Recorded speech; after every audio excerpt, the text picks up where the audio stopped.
Hello students, मैं धीरज श्रीवास्तव एक बार फिर से आ गया हूँ मेटल नॉन मेटल्स का लेक्चर नंबर 6 लेकर। और हम जो है यहाँ पे देखेंगे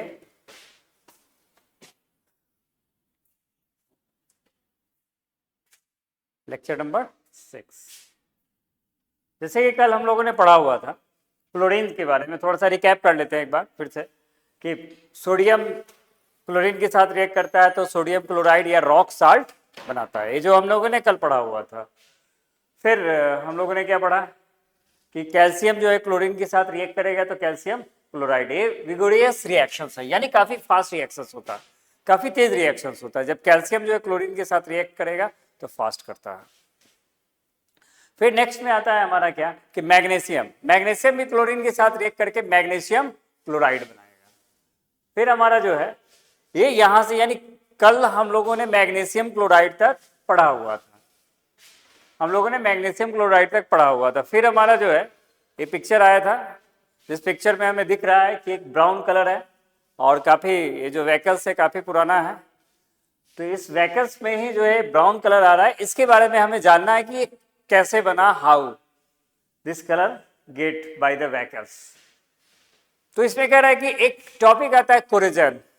कोरेजन मीन्स कोरोड, यानी किसी चीज पे एक नए लेयर का आ जाना, किसी मेटल पे एक लेयर का आ जाना नेचुरल फेनोमेना के द्वारा, नेचुरल प्रोसेस के द्वारा, तो उसी को हम लोग क्या कहेंगे, कोलिजन कहेंगे। इसमें क्या होता है कि जो मेटल की जो क्वालिटी होती है वो डिक्रीज होती है, डिप्रिसिएट होता है, यानी डिक्रीज करता है। जो मेटल की जो क्वालिटी होती है वो डिक्रीज कर जाता है, क्योंकि उस पर क्या होता है कि एक नया लेयर आ जाता है, जिसके कारण जो है उसमें कुछ केमिकल फेनोमेना होता है। नेचुरल फेनोमेना के कारण कुछ केमिकल प्रोसेस आता है और उस केमिकल प्रोसेस के कारण जो है इसमें चेंजिंग आ जाती है। जैसे कि हमने पिछले फिगर्स में हमने देखा, सॉरी,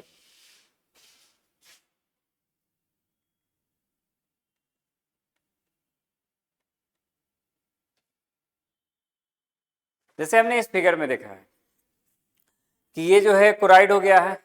क्यों क्लोराइड हो गया है? क्योंकि इसमें क्या हुआ है कि ये जो है बहुत दिनों तक इसके मेटल्स जो है ऑक्सीजन के संपर्क में रहे, मॉइस्चर्स के संपर्क में रहे, और फिर जो है कार्बन डाइऑक्साइड या अदर गैसेस के संपर्क में रहने के कारण जो है इस क्लोराइड हो गया। ये क्लोराइड होता है तो बनाता क्या है? क्लोराइड होने पे जो है जनरली जो है ऑक्साइड कार्बोनेट सल्फाइड बनाते हैं। इसके जो है कंपाउंड्स बनाते हैं, कार्बोनेट के कंपाउंड्स बनाएंगे, सल्फाइड के कंपाउंड्स बनाएंगे, ऑक्साइड के कंपाउंड्स बनाएंगे। जैसे आयरन, आयरन जो है ये जब क्लोराइड होता है, क्लोराइड होता है, जिसको हम लोग क्या बोलते हैं, रस्ट। आयरन को क्या बोलते हैं? रस्ट बोलते हैं।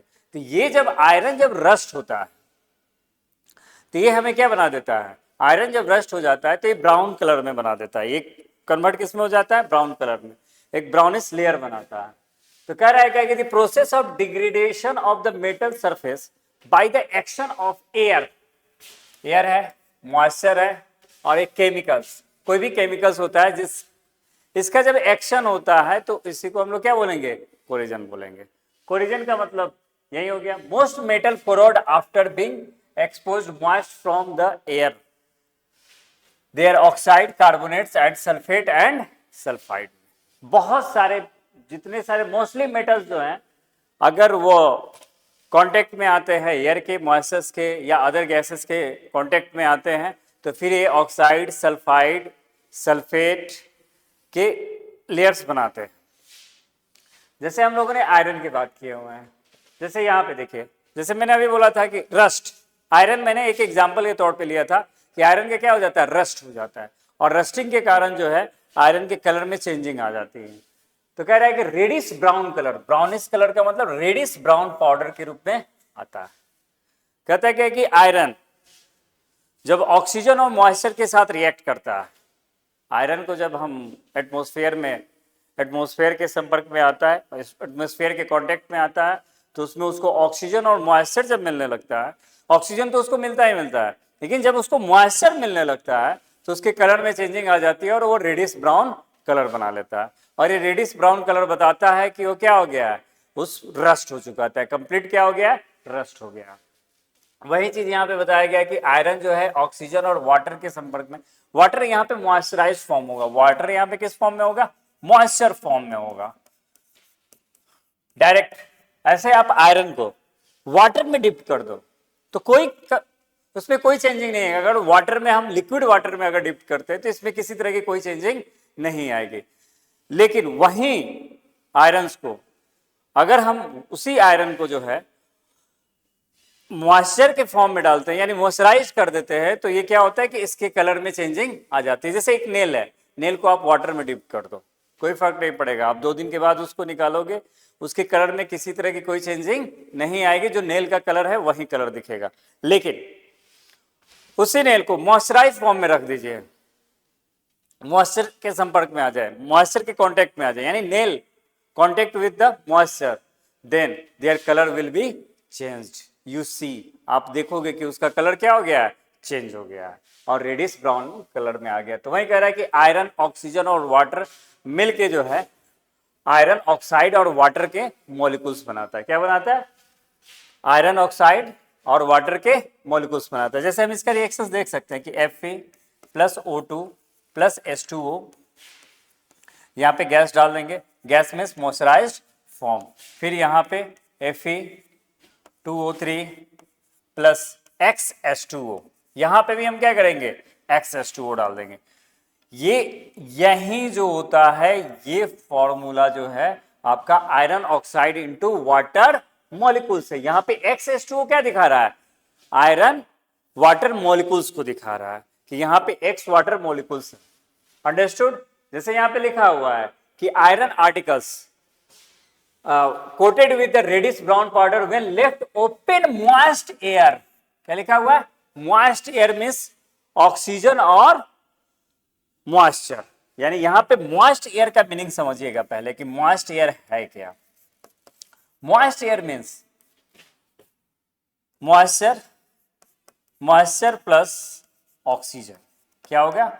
Moisture plus oxygen. तो मॉइस्चर प्लस ऑक्सीजन, तो ये मॉइस्चर और ऑक्सीजन जो मिलते हैं तब हमें क्या बनाता है, मॉइस्ट एयर। तो इसके कांटेक्ट में आने पे जैसे ही चला आता है लॉन्ग टाइम के लिए, तो इसी प्रोसेस को क्या कहेंगे, रस्टिंग ऑफ आयरन। क्या बोलेंगे? रस्टिंग ऑफ आयरन, जो कोरिजन का क्या है, एक एग्जांपल है। कोरिजन का क्या है, एग्जांपल। अंडरस्टूड? नेक्स्ट में हम लोग देख रहे हैं क्या कि सिल्वर कहता है क्या है कि सिल्वर जो है ये इसके लिए रस्ट यूज नहीं करेंगे, सिर्फ आयरन के लिए। आयरन जब प्रोड होता है, मॉइस्चर और ऑक्सीजन के संपर्क में आता है यानी मॉइस्ट एयर के कांटेक्ट में आता है, तो उसमें जो कलर की चेंजिंग होती है, रेडिश ब्राउन होता है, उसके लिए हम रस्ट वर्ड यूज करते हैं। लेकिन जब हम अदर की बात करते हैं, दूसरे मेटल्स की बात करते हैं, जैसे यहाँ पे सिल्वर की मैंने बात किया, तो यहाँ पे रस्ट यूज नहीं करके क्या करेंगे, कोरिजन का यूज करेंगे। तो भी कोरिजन का एक बेस्ट एग्जाम्पल है, जिसमें कह रहा है क्या कि सिल्वर जो है सल्फर हाइड्रोजन सल्फाइड के साथ रिएक्ट करके जो है सिल्वर सल्फाइड और हाइड्रोजन गैस बनाता है। यानी सिंपल है कि सिल्वर किसके साथ रिएक्ट करता है, सिल्वर जो है हाइड्रोजन सल्फाइड के साथ रिएक्ट करता है। हाइड्रोजन सल्फाइड जो एटमॉस्फेयर में प्रेजेंट होता है, हाइड्रोजन सल्फाइड कहां प्रेजेंट होता है, एटमॉस्फेयर में प्रेजेंट होता है। इस एटमॉस्फेयर में जो हाइड्रोजन सल्फाइड प्रेजेंट होता है उसके साथ सिल्वर रिएक्ट करता है। सिल्वर किसके साथ रिएक्ट करेगा, हाइड्रोजन सल्फाइड के साथ, जो प्रेजेंट कहां पे है, एटमॉस्फेयर में प्रेजेंट है। और इसके साथ रिएक्ट करके ये क्या बनाता है, सिल्वर सल्फाइड बनाएगा। क्या बना देगा, सिल्वर सल्फाइड, और हाइड्रोजन गैस को क्या करेगा, रिलीज करेगा। तो इसमें इसका कलर चेंज हो जाता है, सिल्वर का कलर क्या हो जाता है, ब्लैक दिखने लगता है। यानी सिल्वर जैसे ही हाइड्रोजन सल्फाइड के साथ संपर्क करता है, काफी लॉन्ग टाइम, ईयर लग जाते हैं, 2-3 साल लग जाते हैं, तो ये जो है ब्लैक कलर में आ जाता है। कौन ब्लैक कलर में आता है, सिल्वर जो है ब्लैक कलर में हो जाता है, और जिसके कारण जो है इसको हम लोग क्या बोलते हैं, रस्ट बोलते हैं। फिर एक और दूसरा एग्जांपल है कॉपर। कॉपर जो है ये क्या करता है कि oxygen, carbon dioxide and moisture के साथ, यानी इन सब के साथ रिएक्ट करके जो है कॉपर कार्बोनेट और कॉपर हाइड्रो ऑक्साइड बनाता है। क्या बनाता है, copper carbonate into copper hydro oxide बनाता है, जो कैसा होता है, ग्रीन कलर का। यानी कॉपर जब रस्ट होगा तो उसके ऊपर जो लेयर बनेगा किस चीज का बनेगा, ग्रीन कलर का, यानी इसमें जो चेंजिंग आएगी वो कैसा आएगा, ग्रीन कलर हमें दिखेगा। यानी कॉपर जो है ये कार्बन डाइऑक्साइड, ऑक्सीजन और मॉइस्ट यानी मॉइस्चर के साथ जब रिएक्ट करता है इसके कलर में क्या होती है, चेंजिंग आती है, और वो चेंजिंग क्या होता है, ग्रीन कलर का हो जाता है। कॉपर खुद ही क्या होता है, रेडिश ब्राउन होगा, और ये रेडिश ब्राउन जो है जब ये water, oxygen, water means moisture, oxygen और कार्बन डाइऑक्साइड के कांटेक्ट में आता है तो फिर इसमें जो है इसका कलर चेंज हो जाता है और कलर हो जाता है ग्रीन, जिसे हम कहते हैं copper carbonate into carbon copper hydroxide. इसको हम लोग ऐसे लिख सकते हैं, जैसे सिल्वर को हम लोग क्या लिख सकते हैं, Ag प्लस H2SO, H2S, और इसको लिखेंगे Ag2S black plus hydrogen gas. फिर यहां पे कॉपर प्लस कार्बन डाइऑक्साइड यानी CO2 gas state, oxygen gases state में, वाटर मॉइस्चराइज फॉर्म में H2O, यानी इसको भी हम गैसेस स्टेट में कहेंगे। और फिर हमारा जो क्या बना देगा, कॉपर कार्बोनेट यानी CO3 into CuOH two the whole twice, जो किस कलर का होगा, ग्रीन कलर में होगा। किस कलर में होगा, ग्रीन कलर। एनी डाउट्स, कोई प्रॉब्लम? एक बार फिर से आ जाइए। सिल्वर जब एटमॉस्फेयर में प्रेजेंट हाइड्रोजन सल्फाइड से रिएक्ट करता है तो सिल्वर सल्फाइड बनाता है, जो किस कलर का होता है, ब्लैक कलर का होता है। फिर कॉपर जो ऑक्सीजन, कार्बन डाइऑक्साइड और वाटर के कांटेक्ट में आता है तो ये फिर बना देता है आपको कॉपर कार्बोनेट और कॉपर हाइड्रो ऑक्साइड, जो किस कलर, किस लेयर का होता है, ग्रीन का होता है। किस लेयर में होता है, ग्रीन में होता है। फिर यहाँ पे जो हम कुछ नए टॉपिक्स को पढ़ रहे हैं, जैसे mercury, metal in the health equipments, यानी मेटल का हमारे डेली लाइफ में क्या यूजेज है उसके बारे में। जैसे यहाँ पे मर्क्यूरी की एक यहाँ पे डिस्कशन किया गया, मर्क्यूरी और बैरोमीटर। बैरोमीटर दोनों जगह जो है Hg का यूज किया जाता है।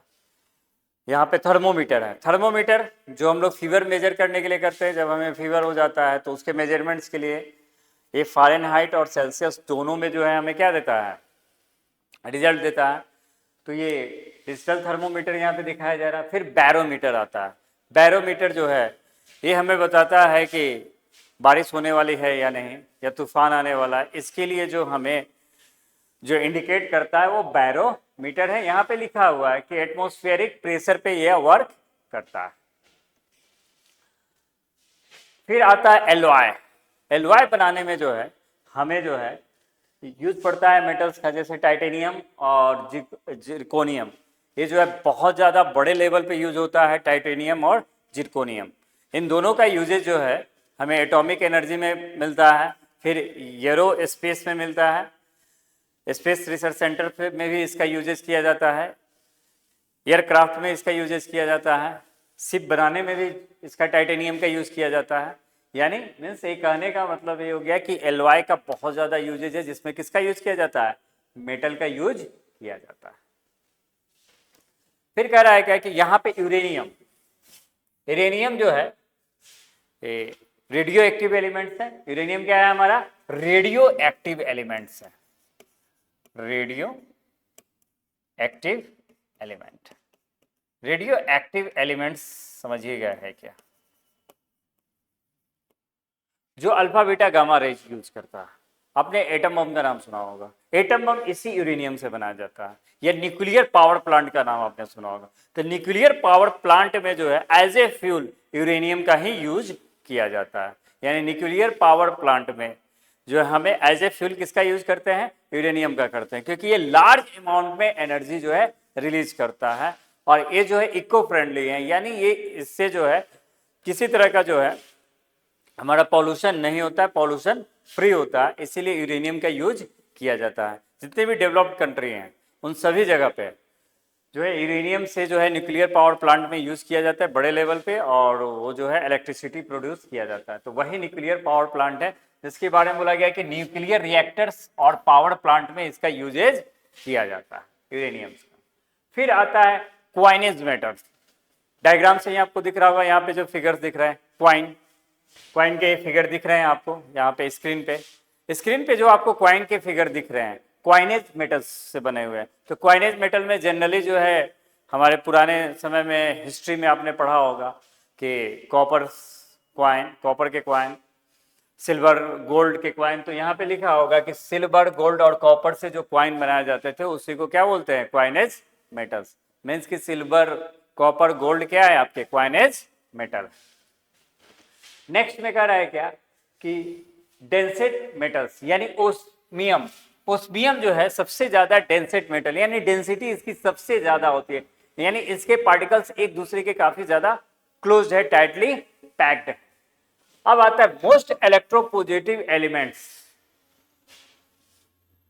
सबसे अधिक इलेक्ट्रोपॉजिटिव एलिमेंट्स भी क्या होता है, सीजियम। फिर आता है नोबल मेटल्स। नोबल मेटल्स मतलब रॉयल मेटल्स। तो कहता है क्या है कि गोल्ड, प्लेटिनम, सिल्वर, ये सब हमारे के क्या है, रॉयल गोल्ड, ये हमारे जो है नोबल मेटल्स में आते हैं। किस मेटल्स में आते हैं, नोबल मेटल्स में आते हैं।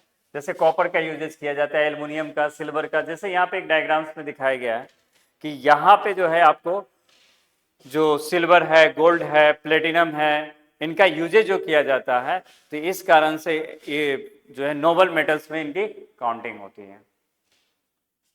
फिर हमारा आता है क्या, स्ट्रेटेजिक मेटल। स्ट्रेटेजिक मेटल क्या होता है कि जो देश की सुरक्षा के लिए, यानी हम देश की सुरक्षा के लिए, जिसमें बाहरी खतरों से, बाहरी आक्रमणकारियों से हमारा देश बचा रहे, किसी तरह का तो कोई दूसरा देश हम पे अटैक ना करे, यानी वार के समय में ये बहुत बड़ा हेल्प करता है। साथ में जैसे कि हमारा डिफेंस सिस्टम हो गया, फिर स्पेस रिसर्च सेंटर हो गया, वहां पे भी इस मेटल्स का बहुत ज्यादा यूज होता है, शिप में, फिर सबमरीन्स में। तो इसमें टाइटेनियम का सबसे ज्यादा यूज होता है। आपने टाइटेनियम जहाज का नाम सुना होगा, जो बहुत पहले जो है डूब गया था, यानी सिंक कर गया था। तो वो टाइटेनियम, वो जो शिप का जो नाम रखा गया था टाइटेनियम, जो जहाज था, वो इसी टाइटेनियम मेटल पे रखा गया था, जो एक स्ट्रेटेजिक मेटल है, जो किसी भी देश के लिए जो है उसके इकोनॉमी के लिए जो है बहुत ही इंपॉर्टेंट है। उस देश के स्ट्रेटेजिक के लिए, डिफेंस के लिए, उस देश के इकोनॉमिकली कंडीशंस के लिए जो है स्ट्रेटेजिक मेटल का बहुत ही ज्यादा इंपॉर्टेंस है। फिर आता है हमारे पास जो है रेडियो एक्टिव मेटल, जिसमें एक रेडियो एक्टिव मेटल्स का मैंने आपके सामने जो है चर्चा किया हुआ था, डिस्कशन किया हुआ था, जिसका नाम क्या था, यूरेनियम नाम था। यहाँ पे आते हैं तो फिर वही है, कुछ रेडियम है, यूरेनियम है, थोरियम। हमने यहाँ पे थोरियम भी लिख देता हूं मैं, थोरियम। थोरियम का मैंने जिक्र इसलिए किया क्योंकि थोरियम से ही हमारे देश में जो है न्यूक्लियर बम बनाया गया, इस कारण मैंने थोरियम का जिक्र कर दिया। जब हमारे देश में यूरेनियम का प्रोडक्शन बहुत ही कम है। हमारे यहाँ जो है यूरेनियम के माइंस नहीं के बराबर, बहुत कम है। ये राजस्थान के जादूगोड़ा में जो है यूरेनियम के माइंस हैं। लेकिन जब हमारे यहाँ यूरेनियम उतनी ज़्यादा मात्रा में नहीं थी जिससे परमाणु बम बनाया जा सके या न्यूक्लियर पावर प्लांट को एस्टेब्लिश किया जा सकते, वैसे स्थिति में हमारे साइंटिस्टों ने जो है थोरियम के थ्रू जो है, थोरियम जो रेडियो एक्टिव एलिमेंट्स है, इसका यूजेस करके एटम बम बनाया और न्यूक्लियर पावर प्लांट में भी इसका यूज किया। इसलिए मैंने थोरियम का जिक्र कर दिया कि रेडियो एक्टिव एलिमेंट्स हैं। रेडियो एक्टिव एलिमेंट्स लगभग 14 है, जिसमें से कुछ इंपॉर्टेंट नेम है, यूरेनियम, रेडियम, आपको थोरियम हो गया। फिर आता है नन मेटल। हम लोगों ने यहां तक जो है प्रीवियस क्लासेस में हम लोगों ने जो है नन मेटल तक मेटल तक हमने पढ़ लिया।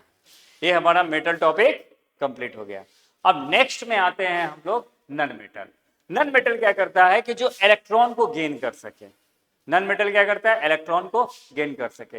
ये तो हो गया केमिकल डेफिनेशन। हमारे डेली लाइफ में क्या होता है, डेली लाइफ में जैसे हम लोग ऑक्सीजन जो हम लोग ब्रीथिंग करते हैं, इन और आउट करते हैं, तो इसमें जितने सारी चीजें जाती है, ये सारे के सारे क्या होते हैं, मेटल होते हैं। ब्रीथिंग के दौरान जो हम लोग एयर लेते हैं, एयर में क्या होता है हमारे पास, 3 चीजें होती हैं मेजर पार्ट्स में। नाइट्रोजन जो है 78%, फिर हमारा ऑक्सीजन, और फिर हमारा ऑक्सीजन के बाद आ जाता है हमारा कार्बन डाइऑक्साइड CO2 और प्लस अदर गैसेस। अदर, ये जो होते हैं ये एयर, यानी यहां पे नाइट्रोजन ऑक्सीजन ये दोनों के दोनों क्या है, नन मेटल है। नाइट्रोजन और ऑक्सीजन हमारा क्या है, नन मेटल है। साथ में जो कार्बन जो यूज किया गया CO2 में, जो कार्बन जो यूज किया गया है, यानी CO2 में जो है हमारा जो कार्बन जो यूज हुआ है, कार्बन एंड ऑक्सीजन, ये भी क्या है हमारा, दोनों नन मेटल। यानी कार्बन और ऑक्सीजन भी हमारा क्या हो गया, नन मेटल हो गया। नाइट्रोजन भी हमारा क्या हो गया, नन मेटल हो गया। साथ में एक और वर्ड जो हमारे डेली लाइफ में सबसे ज्यादा यूजेज होता है एयर के बाद, वो है वाटर। यानी वाटर के लिए जो है अगर हम फॉर्मूले की बात करते हैं तो वाटर जो है जनरली हाइड्रोजन प्लस ऑक्सीजन से मिलकर बना हुआ है। हाइड्रोजन किससे, ये जो है वाटर जो है हाइड्रोजन प्लस ऑक्सीजन से मिलकर बना हुआ है। तो ये जो हाइड्रोजन और ऑक्सीजन, हाइड्रोजन प्लस ऑक्सीजन से मिलकर बना हुआ है।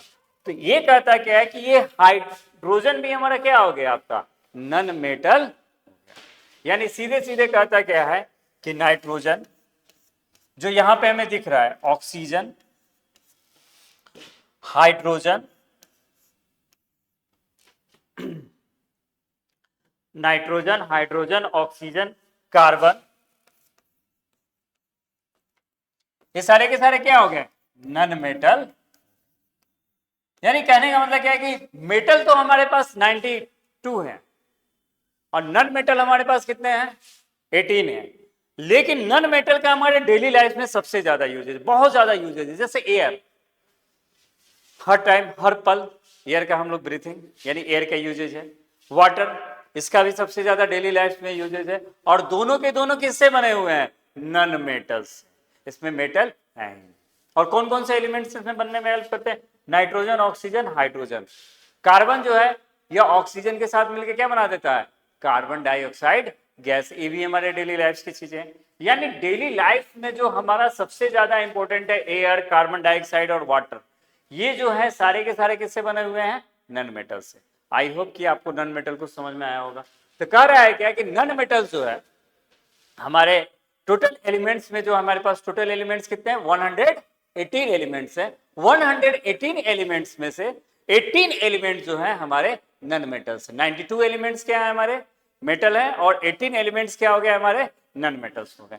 तो उसी नन मेटल में से यहाँ पे कुछ 4 नन मेटल्स का नाम मैंने लिखा हुआ है, यहाँ पे भी लिखा हुआ है कि ये 18 क्या है, नन मेटल्स है हमारे। जैसे यहाँ पे वाटर का डायग्राम्स बनाने की कोशिश की गई है, जिसमें आपको जो है रेड कलर से ऑक्सीजन को डिनोट करने की कोशिश की गई है, और हाइड्रोजन को जो है इस व्हाइट वाले कलर से जो है हाइड्रोजन को डिनोट करने की कोशिश की गई है। तो ये है हमारा हाइड्रोजन और ऑक्सीजन, और दोनों के दोनों क्या है, नन मेटल। फिर आता है यहाँ पे ये दिखलाया जा रहा है कि सी बेड है, और सी बेड में जो है आपको बहुत सारी प्रीशियस चीजें भी होती हैं। यहाँ पे फिशेस वगैरह दिखलाया गया जो वाटर के बारे में दिखा रहा है। फिर आता है क्या कि non metals, occurrence of the non metals.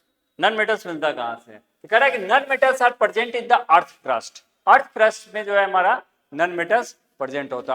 अर्थ के क्रस्ट में अगर सबसे अधिक मात्रा में कोई एलिमेंट्स है तो कौन सा है, वो हमारा जो है ऑक्सीजन। ऑक्सीजन जो है सबसे मेजर अमाउंट में पाया जाता है। एयर में अगर सबसे ज्यादा कोई एलिमेंट्स पाया जाता है तो उसमें से कौन सा है, नन मेटल। वो भी कौन कौन, नाइट्रोजन और ऑक्सीजन। फिर उसके बाद से अर्थ के क्रस्ट में सबसे लार्ज अमाउंट में कौन सा एलिमेंट पाया जाता है, ऑक्सीजन, जो क्या है, नन मेटल है।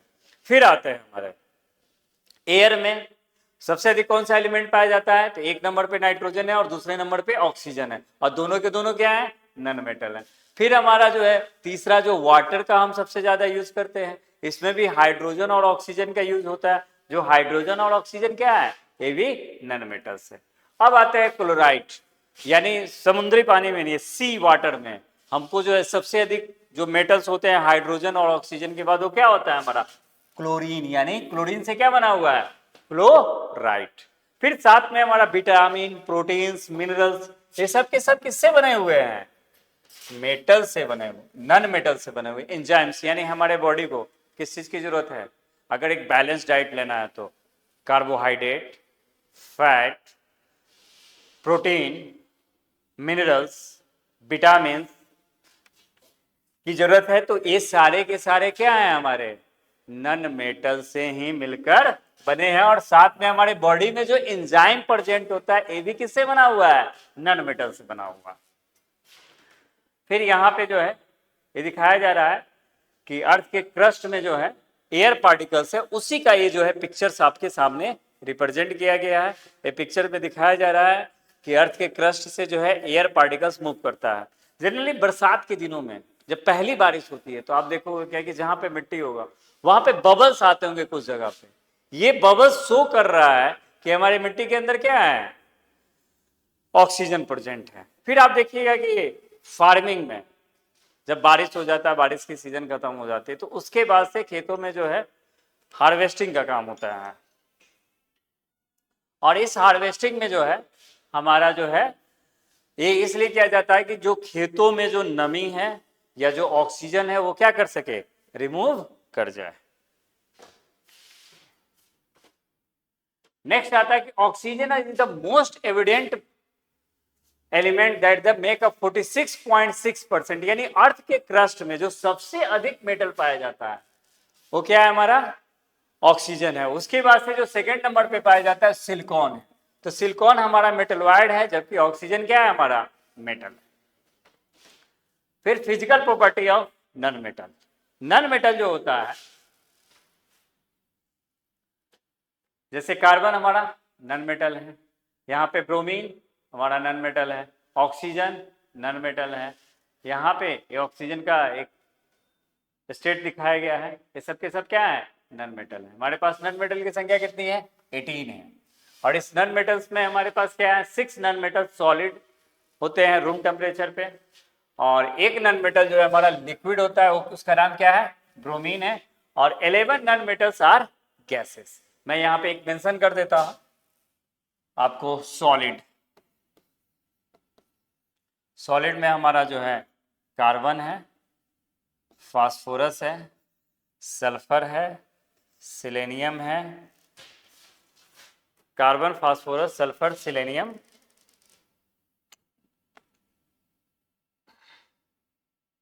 आपको सिलेनियम है, एस्टेटाइन है और आयोडीन है। आपको carbon, phosphorus, sulphur, selenium, astatine और आयोडीन, ये 6 जो है हमारे सॉलिड। या फिर से आ जाए, carbon, phosphorus, sulphur, selenium, astatine और आयोडीन। फिर इसके बाद से जो है हमारा गैस। गैस में जो है हमारा, सॉरी यहाँ पे लिक्विड लिख देते हैं, लिक्विड। और लिक्विड में हमारा एक ही आता है, ब्रोमीन आता है, Br, क्या हो गया, ब्रोमीन। फिर गैस में, गैस में जो है हमारे पास जो है लगभग 11 गैसेस है, 11 गैसेस है।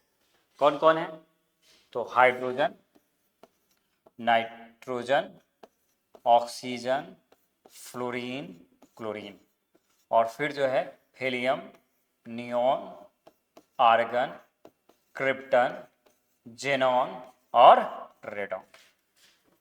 यानी एक बार फिर से देखिएगा, टोटल 18 एलिमेंट्स होते हैं, 18 एलिमेंट नन मेटल्स होते हैं। टोटल कितने होते हैं, 18 नन मेटल्स होते हैं। उसमें से 6 जो है हमारे सॉलिड स्टेट में पाए जाते हैं, carbon, phosphorus, sulphur, selenium, astatine और आयोडीन। फिर हमारा एक लिक्विड स्टेट में पाया जाता है जिसको ब्रोमीन कहते हैं, एक नन मेटल लिक्विड स्टेट में पाया जाता है। फिर गैस आ गया, गैस में हमारा hydrogen, nitrogen, oxygen, fluorine, chlorine है। और फिर जो है helium, neon, argon, krypton, xenon, radon भी हमारे क्या है, ये भी नन मेटल्स। तो ये हमारे नन मेटल हैं। अब कहता क्या है कि मेल्टिंग एंड बॉइलिंग पॉइंट। तो in the comparison of metal, non metal generally have low melting point and boiling point. काफी लो मेल्टिंग और बॉइलिंग पॉइंट होता है, किसका, नन मेटल का होता है। ड्यू टू लेस कंपैक्ट, यानी नन मेटल जो होते हैं ये काफी टाइटली पैक्ड नहीं होते हैं, इस कारण से जो है ये जो होते हैं हमारे लेस अमाउंट में पाए जाते हैं। चलिए नेक्स्ट में कह रहा है क्या, हार्डनेस। तो नन मेटल जो होते हैं जनरली सॉफ्ट नेचर के होते हैं, जैसे कोयला, कार्बन, ये काफी क्या होता है, सॉफ्ट होते हैं, इसको आसानी से ब्रेक किया जा सकता है। इसी का एक इसका जो एलोट्रॉप्स होता है जिसको हम लोग ग्रेफाइट कहते हैं, जिसको आसानी से क्या कर सकते हैं, ब्रेक डाउन कर सकते हैं। लेकिन इसका सेकेंड एलोट्रॉप्स है डायमंड, जिसे ये सबसे हार्डेस्ट जो है सब्सटेंस माना जाता है। फिर आ जाते हैं, जैसे कि यहाँ पे दिया कि diamond is the hardest natural occurring substance, जो किससे बना हुआ है, कार्बन से ही बना हुआ है। फिर साथ में आता है लस्टरस। ये क्या होता है कि ये जो है लस्टर नहीं होता है, सिवाय आपको ये जो ग्रेफाइट दिखाया जा रहा है ये नन लस्टरस होते हैं। ग्रेफाइट और आयोडीन ये जो होते हैं लस्टरस होते हैं। सारे मेटल्स में से, सारे नन मेटल्स में से दो ही ऐसे नन मेटल हैं जो लस्टरस प्रॉपर्टी शो करते हैं, वो है ग्रेफाइट और दूसरा आयोडीन है। और फिर कहता क्या है कि बाकी जितने सारे मेटल हैं सबके सब क्या है, नन लस्टरस है। फिर आता है हमारा क्या, डक्टिलिटी। यहाँ पे दिखा रहा है क्या कि मेटल जो होता है वो नन मेटल जो होता है वो नन डक्टाइल नेचर का होता है। ये डक्टिलिटी शो नहीं करता है। जैसे यहाँ पे देख रहे होंगे ब्रेक डाउन हो रहा है, यानी ये क्या है आपका नन मेटल्स की तरह है। फिर मेलेबिलिटी। मेलेबिलिटी का मतलब क्या होता है कि आपने मेटल्स में पढ़ा होगा कि हैमरिंग करके एक थिन शीट बनाया जाता है। तो मेलेबिलिटी में ये क्या होता है, नन मेलिएबल्स होते हैं। सारे के सारे मेटल्स क्या होते हैं, नन मेटल्स क्या होते हैं, नन मेलिएबल होते हैं, नन मेलिएबल नेचर के होते हैं। फिर आता है हमारे पास क्या, कंडक्टिविटी। जो नन मेटल्स होते हैं a do not conduct the electricity and heat, यानी नन कंडक्टिविटी के नेचर के होते हैं। लेकिन ग्रेफाइट एक ऐसा नन मेटल है जो इलेक्ट्रिसिटी को कंडक्ट करता है, यानी ग्रेफाइट जो है इलेक्ट्रिसिटी को कंडक्ट करता है। और ग्रेफाइट क्या होता है, लस्टरस भी होता है। फिर कहता क्या है कि non metal act insulator both thermal and electrically, यानी थर्मल का मतलब कि हीट को कंडक्ट करना, इलेक्ट्रिकली का मतलब क्या है, इलेक्ट्रिक को कंडक्ट करना। लेकिन नन मेटल ऐसा नहीं करता है, सिवाय एक नन मेटल को छोड़ के जो कार्बन का एलोट्रॉप है, जिसका नाम क्या है, graphite. Graphite conduct due to the presence of free electrons. Graphite जो है इलेक्ट्रिसिटी को कंडक्ट करता है, जबकि ये नन मेटल है। यहाँ पे जो पिक्चर में दिखाया गया ये मेटल है, और मेटल जो है आपको जो थंडरिंग हो रही है तो उसमें अट्रैक्ट करने का काम कर रहा है। फिर आ जाए सोनरिटी। नन मेटल जो होता है नन सोनरस होता है, ये जो होते हैं नन सोनरस होते हैं। स्ट्रेंथ, इसमें स्ट्रेंथ बहुत ज्यादा नहीं होता है, ये आसानी से हल्का भी हैमरिंग करने पे क्या होते हैं, ये ब्रेक डाउन हो जाते हैं, स्मॉल पीसेस में ब्रेक डाउन हो जाते हैं। Non metals are not as strong as a metal, metal की तरह ये क्या होते हैं, स्ट्रॉन्ग नहीं होते हैं। फिर कह रहा है कि डेंसिटी, इसकी डेंसिटी काफी लो होती है। ये मेटल की तरह क्या होते हैं, बहुत हाई डेंसिटी नहीं होता, low density respect to the metal, metal के रेस्पेक्ट में काफी लो डेंसिटी इसकी होती है। फिर जहां तक कलर की बात है, सल्फर येलो कलर में होता है, फास्फोरस व्हाइट और येलो कलर्स में हो, व्हाइट और रेड और ब्लैक कलर में तीनों में आता है। सल्फर येलो कलर में, फास्फोरस व्हाइट, रेड और ब्लैक। कार्बन हमारा ब्लैक कलर में है, क्लोरीन येलोइस ग्रीन कलर में आता है। येलोइस ग्रीन कलर में कौन आता है, क्लोरीन आता है। फिर हमारा कार्बन ब्लैक कलर में आएगा। फिर हमारा जो है फास्फोरस जो है व्हाइट, रेड और ब्लैक कलर में आएगा, जबकि सल्फर हमारा क्या आएगा, येलो कलर्स में आएंगे। जनरली जो है मेटल्स के यही कलर होते हैं। बाकी जो भी नन मेटल्स हैं वो क्या होते हैं, कलर लेस होते हैं। बाकी जो नन मेटल्स होते हैं वो क्या होते हैं, कलरलेस होते हैं। जो यहाँ पे सल्फर, फास्फोरस, कार्बन और आपको क्लोराइड का जो कलर दिया हुआ है, यही कलर बेसिक होता है। क्लोराइड नहीं, क्लोरीन, यही बेसिक कलर होते हैं। यहाँ पे कुछ आपको graphite and diamonds are the allotrope of carbon, carbon के एलोट्रॉप्स हैं जिसके बारे में हम पढ़ेंगे आगे चलकर। फिर मेटलॉइड की चर्चा है, जो मेटलॉइड जो है हम लोग नेक्स्ट क्लासेस में जो है मेटलॉइड के बारे में पढ़ेंगे कि मेटलॉइड है क्या। चलिए, तो आज के लिए इतना ही। Thank you.